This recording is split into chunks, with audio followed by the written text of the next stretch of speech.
Hello दोस्तों, स्वागत है आपका आपके अपने यूट्यूब चैनल स्टडी विथ एजे में।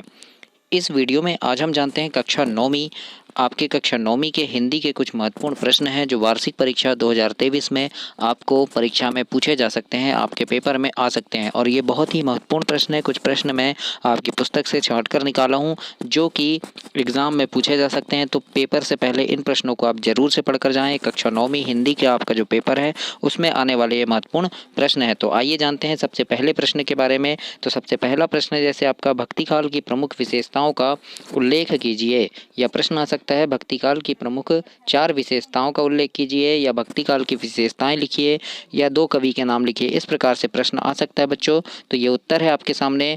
इस प्रकार का उत्तर आप वहाँ पे लिख सकते हैं कि भक्ति काल की प्रमुख विशेषताएं हैं कि जैसे भक्ति भावना की प्रधानता, किसी भी राजा के दरबार में आश्रय प्राप्त ना करना। तीसरा है काव्य सृजन का उद्देश्य केवल स्वांतः सुखाय ही था। अगला लिख सकते हैं चौथा, धर्म जाति साहित्यिक विधाओं एवं काव्य स्वरूप में समन्वय की भावना। इस प्रकार से पांचवा है ना, छठवा और उसके बाद सातवां, इस प्रकार से यहाँ कुछ लिखे हुए हैं। मैंने इनकी भक्ति काल की विशेषताएं जो हैं ये आपके लिए इस वीडियो को लेकर के आया है। तो चैनल को इसको सब्सक्राइब जरूर करना और अपने दोस्तों तक भी इसे शेयर करना, वीडियो को लाइक जरूर करना। अगला देखते हैं इसमें इसी प्रकार से। और इसमें बच्चों अगर कवि पूछे भक्ति काल के 2 प्रमुख कवि, तो आप सूरदास तथा तुलसीदास के नाम इसमें लिख सकते हैं। इसके बाद हम अगला प्रश्न देखते हैं, प्रश्न क्रमांक दूसरा। इसमें यानी अगला प्रश्न आपका पूछा जा सकता है, ये बहुत ही महत्वपूर्ण है कि प्रगतिवादी काव्य की विशेषताएं लिखिए। तो इसके उत्तर में लिखना आप कि विशेषताएं इनकी जो है शोषितों से सहानुभूति। अगला लिख सकते हैं आर्थिक व सामाजिक समानता पर बल। इसके बाद लिख सकते हैं नारी शोषण के प्रति मुक्ति की आवाज़। इसके बाद लिख सकते हैं हम ईश्वर के प्रति अनास्था, सामाजिक यथार्थ का चित्रण, प्रतीकों के का प्रयोग। इस प्रकार से हम कुछ इसकी विशेषताएं हम लिख सकते हैं। इसके बाद अगला देखते हैं बच्चों। इसमें है जैसे पूछ सकता है आपको मनुष्य ईश्वर को कहाँ ढूंढता फिरता है। तो इसके उत्तर में हम लिख सकते हैं मनुष्य ईश्वर को देवालय, मस्जिद, काबा, कैलाश, योग वैराग्य एवं विभिन्न प्रकार की धार्मिक पद्धतियों में ढूंढता फिरता है। ये इसका प्रमुख प्रश्न हो सकता है। इसके बाद जैसे आप इस प्रश्न को भी तैयार कर लीजिएगा कि कबीर ने ईश्वर प्राप्ति के लिए किन किन प्रचलित विश्वासों का खंडन किया है। इन प्रश्नों को भी आप हिंदी के लिए अपने तैयार जरूर कीजिएगा। इसके बाद अगला देखते हैं बच्चों हम।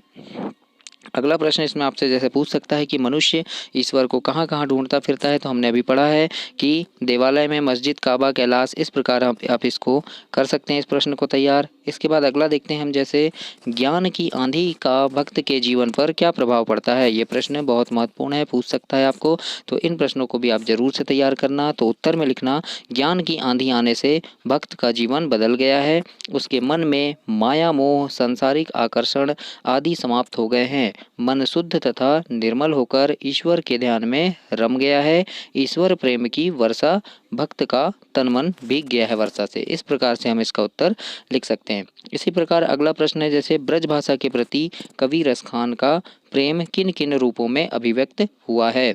तो इसके उत्तर में लिख सकते हैं बच्चों कवि रसखान को ब्रजभूमि अत्यंत प्रिय है। यही कारण है कि वे अगले जन्म में भी ग्वाला, गाय, पत्थर आदि किसी भी रूप में यहीं रहना चाहते हैं। ब्रजभूमि के लिए वे तीनों लोकों का राज्य, सिंहासन, 8 सिद्धियां, 9 निधियां इत्यादि सब कुछ छोड़ने को तैयार हैं, ऐसा बताया गया है पाठ में। वे ब्रज के मनोहर बाग बगीचों, करील के कुंजों, तालाबों को देखने के लिए ललायित हैं। इस प्रकार से हम इस प्रश्न का उत्तर लिख सकते हैं। तो बच्चों इन सारे प्रश्नों को आप जरूर से पढ़िएगा। अगला देखते हैं इसमें कवि का ब्रज के वन, बाग और तालाब निहारने के पीछे क्या कारण है। तो इसके उत्तर में लिखना रसखान श्री कृष्ण के अनन्य भक्त हैं। वे उन सभी चीज़ों के प्रति प्रेम करते हैं जिनसे श्री कृष्ण का संबंध रहा है। ब्रज के वन, बाग और तालाबों से श्री कृष्ण का संबंध है, इसीलिए कवि उनको निहारने के लिए ललायित है। इस प्रकार से हम इसका उत्तर लिख सकते हैं। इसके बाद अगला प्रश्न देखते हैं जैसे यहाँ पे अगला प्रश्न पूछा है आपसे, कोयल की कूक सुनकर कवि की क्या प्रतिक्रिया थी।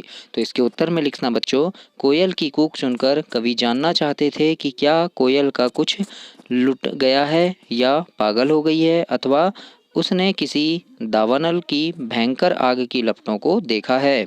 कोयल से इसके बारे में ही वे पूछना चाहते हैं। इस प्रकार से इस प्रश्न का उत्तर आप लिख सकते हैं। इसके बाद जैसे अगला प्रश्न है, कवि ने गांव को हरता जन मन क्यों कहा है ना, हरता जनमन क्यों कहा है? तो इसके उत्तर में लिखना, गांव की शोभा मुस्कुराती सी हरियाली, रंग बिरंगे फूलों, नाना प्रकार के फल सब्जियां आदि हैं। गांव में गंगा का मीठा जल, तरबूज आदि खूब मिलते हैं। इस गांव की छटा मनमोहक है, इसीलिए यह हर आदमी का मन मोह लेता है। इसीलिए कवि ने गांव को हरता जनमन कहा है। इस प्रकार से इसका उत्तर आप लिख सकते हैं। अगला प्रश्न देखते हैं, जैसे सुमित्रा नंदन पंत के भाव सौंदर्य की दो विशेषताएं लिखिए। तो हम इसमें लिख सकते हैं, जैसे प्रकृति चित्रण, तो प्रकृति के अनन्य चितेरे सुमित्रा नंदन पंत के काव्य में प्रकृति प्रेम विशेष रूप से परिलक्षित होता है। इस प्रकार से आप लिख सकते हैं। दूसरा लिख सकते हैं रहस्य भावना। इस प्रकार से हम उनकी भाव सौंदर्य की विशेषताओं को लिख सकते हैं। अगला प्रश्न है, जैसे मेघ रूपी मेहमान के आने से वातावरण में क्या परिवर्तन हुए? तो इसके उत्तर में लिख सकते हैं बच्चों, मेघ रूपी मेहमान के आते ही ग्रामीणों की हलचल की तेज हवा चलने लगी, उन्हें देखने के लिए खिड़की एवं दरवाजे खुलने लगे, आंधी आने से पेड़ चूकने तथा ऊपर को होने लगे और धूल उड़ने लगी, नदी ठिठक कर देखने लगी, पीपल झुकने लगा, तालाब पानी भर लाया, क्षितिज में बिजली चमकने लगी तथा पानी बरसने लगा। इस तरह समस्त वातावरण गतिशील हो उठा। इस प्रकार से हम इसका उत्तर लिख सकते हैं। इसके बाद अगला देखते हैं। अगला प्रश्न जैसे आपको पूछ सकता है कि कवि ने पीपल को ही बड़ा बुजुर्ग क्यों कहा है? ये प्रश्न है, तो इसके उत्तर में हम लिख सकते हैं कि पीपल की आयु लंबी होती है, भारतीय हिंदू समाज में इसकी पूजा भी होती है और बहुत से लोग इसे में जल चढ़ाकर अर्घ्य देते हैं। पीपल वातावरण को शुद्ध करता है और यह प्रदूषण से बचाता है, प्राण वायु प्रदान करता है, इन्हीं कारण से उसे बड़ा बुजुर्ग कहा गया है। तो इतने सारे लाभ हैं पीपल के, इसलिए उनको बड़ा बुजुर्ग हम कहते हैं। तो इस प्रकार से आप इसका उत्तर लिख सकते हैं बच्चों। इसके बाद अगला प्रश्न देखते हैं, जैसे सुविधा और मनोरंजन के उपकरणों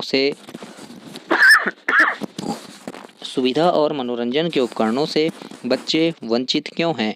तो इसके उत्तर में हम लिख सकते हैं कि बच्चों के माता पिता आर्थिक दृष्टि से कमजोर हैं, उनके पास धन का अभाव है, इसीलिए वे सुविधा और मनोरंजन के उपकरण नहीं खरीद पाते हैं। इस प्रकार से आगे इसका उत्तर दिया गया है बच्चों। तो इस प्रकार से आप इसका उत्तर लिख सकते हैं। आगे है, जैसे काव्य की परिभाषा लिखिए तथा उसके भेद बताइए। तो आपको काव्य की परिभाषा लिखना है कि काव्य हमारे भावों विचारों की शाब्दिक अभिव्यक्ति है, जो आनंद की अनुभूति कराने वाली होने के कारण संरक्षणीय है। आचार्य विश्वनाथ ने परिभाषा दी है कि रसात्मक वाक्यम काव्यम। किसने परिभाषा दी है? आचार्य विश्वनाथ ने, याद रखिएगा। और दो प्रकार होते हैं, श्रव्य काव्य और दृश्य काव्य। इस प्रकार से इसका उत्तर आप याद रखिएगा बच्चों। तो ये प्रश्न आपको पूछ सकता है। इसके बाद जैसे देखते हैं हम, महाकाव्य एवं खंडकाव्य में 3 अंतर पूछ सकता है, तो आप ये 3 अंतर इसमें लिख सकते हैं। इसके बाद अगला प्रश्न है, जैसे आपका कि स्थायी भाव एवं संचारी भाव में अंतर बताइए। बहुत महत्वपूर्ण प्रश्न है। या इसमें 3 अंतर बताइए, ऐसा भी आ सकता है। तो आप इसमें अंतर इस प्रकार से लिख सकते हैं और इन प्रश्नों को आप जरूर से पढ़िएगा।